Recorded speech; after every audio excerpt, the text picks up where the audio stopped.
আপনার কাছে একটা জিনিস চাইছিলাম, আপনি আমাকে দেওয়ার জন্য বলছিলেন।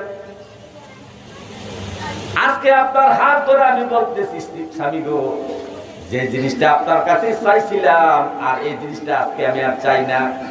যতদিন সামনে আমরা বেঁচে থাকবো, স্বামী স্ত্রী হিসাবে বেঁচে থাকবো, আপনার খেদমত করব, আল্লাহর শুকরিয়া আদায় করব, যা পাই তা খাবো, আল্লাহর শুকরিয়া আদায় করবো, পাঁচ ওয়াক্ত নামাজ পড়ে ইবাদত করব।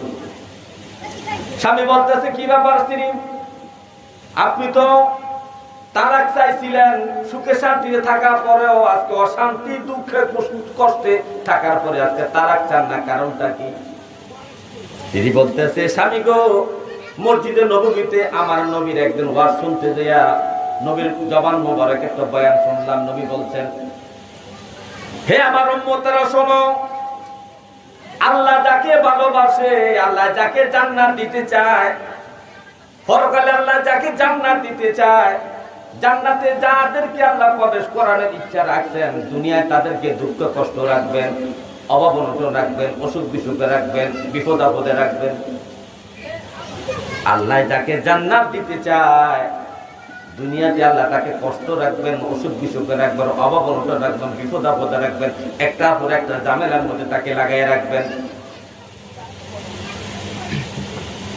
আর আল্লাহ যাকে ভালোবাসে না, পরকালে তাকে জান্নাত দিবেন না, দুনিয়া তাকে সুখ আর সুখ দিবেন।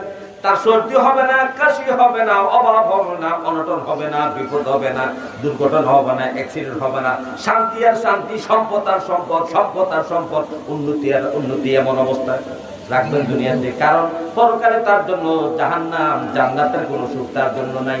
এই জন্য জান্নাতের সুখ আল্লাহ তাকে দুনিয়ায় দিয়ে দিচ্ছে, ওই তার ভালো কাজের বিনিময়ে। খারাপ মানুষ কিছু ভালো কাজ করে না। এই ওয়ার্ড আমি নবীজির মদিনা শরীফের মসজিদে নববীর মধ্যে শুনছিলাম, আমার নিজ কানে শুনছি। আর এই কথাটা আমার হঠাৎ করে যখন খেয়াল হইল, দেখলাম 8-9 বছর আপনার সাথে আমার বিবাহ হইল, একটা দিন আপনার ঘরে অভাব দেখলাম না, একটা দিন আপনার সর্দি কাশি দেখলাম না, একটা দিন আপনার বিপদ আপদ দেখলাম না, একটা দিন আপনার অসুখ বিসুখ দেখলাম না, একটা দিন আপনার কোনো সমস্যা দেখলাম না। তখন আমার মনের মধ্যে চিন্তায় আসলো, না জানি আল্লাহ তাআলা আপনাকে দুনিয়া দিয়ে দিছে, পরকালে আপনার জন্য অন্ধকার, পরকালে আপনাকে আল্লাহ জান্নাত দিবেন না।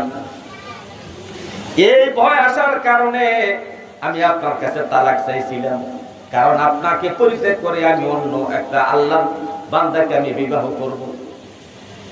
কারণ আমি তাকে দুনিয়াও চাই, পরকালে জান্নাতের মধ্যে তাকে স্বামী হিসাবে চাই। কিন্তু আল্লাহ তাআলা আমার চোখ খুলে দিয়েছেন।